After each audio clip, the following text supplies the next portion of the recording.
Lemonjuice McGee here, and I got nothing even remotely interesting to say this week as an intro. I've been busy, so let's start the top 10.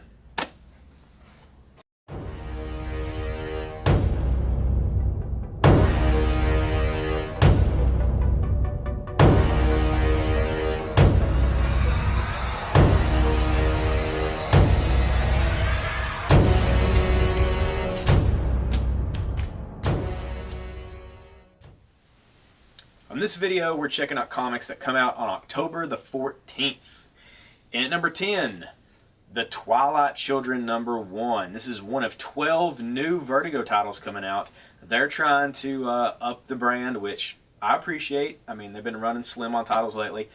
This one is great because it is done by Gilbert Hernandez and art by Darwin Cook. It's been a long time since I've seen Darwin Cook do interiors on a regular, like, monthly title, so it's a pretty interesting story. Supernatural stuff, maybe.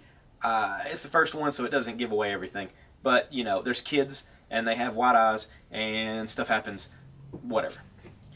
And at number 9, speaking of horror, Harrow County #6. Another one of my favorites. This thing's been going on crazy. Witches, rednecks, great artwork.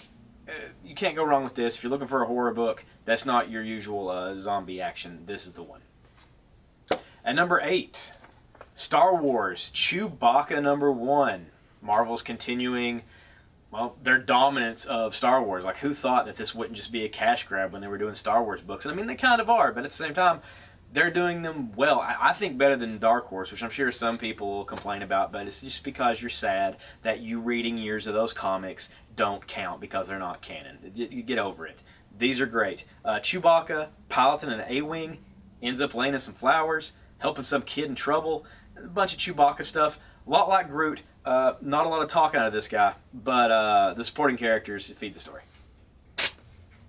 At number 7, Abe Sapien issue 27. The artwork in this is noticeable because it's a little bit brighter and whatnot than you're going to get, a little more animated as well, than what you'd normally get out of a BPRD style Mignola comic.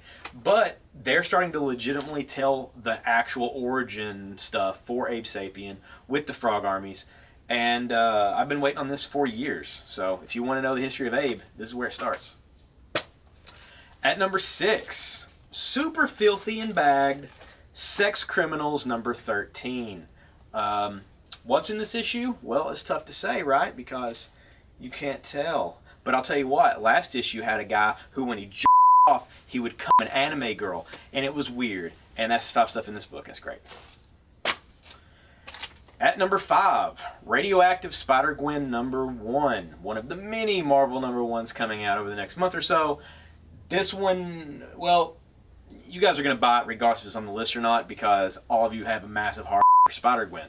However, the art and story are pretty good, fun.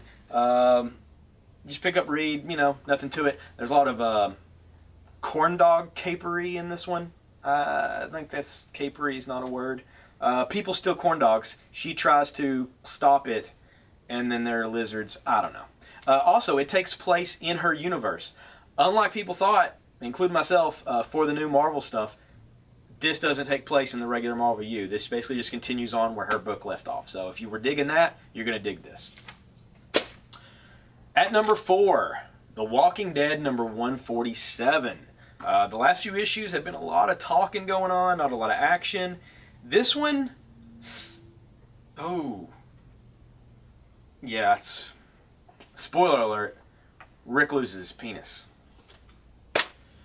And at number 3, The Goon, Theater Bazaar one-shot. I know last week I talked about the last issue of The Goon ever coming out, and you know what? That was. However, thankfully, the character survived. He basically left town. He's with the carnival now. This is the first story of that. Just a one-shot, him with the carnival.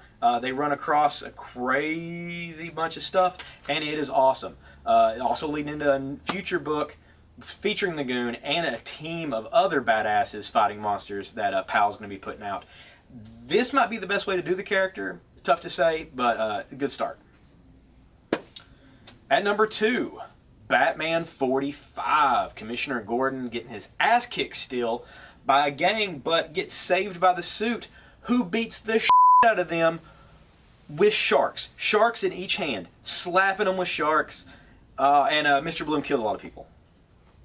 And at number 1, Skottie Young's I Hate Fairyland number 1. As you can see from this cover, it's the variant Fairyland with a couple middle fingers, Stone Cold Steve Austin style. It's awesome.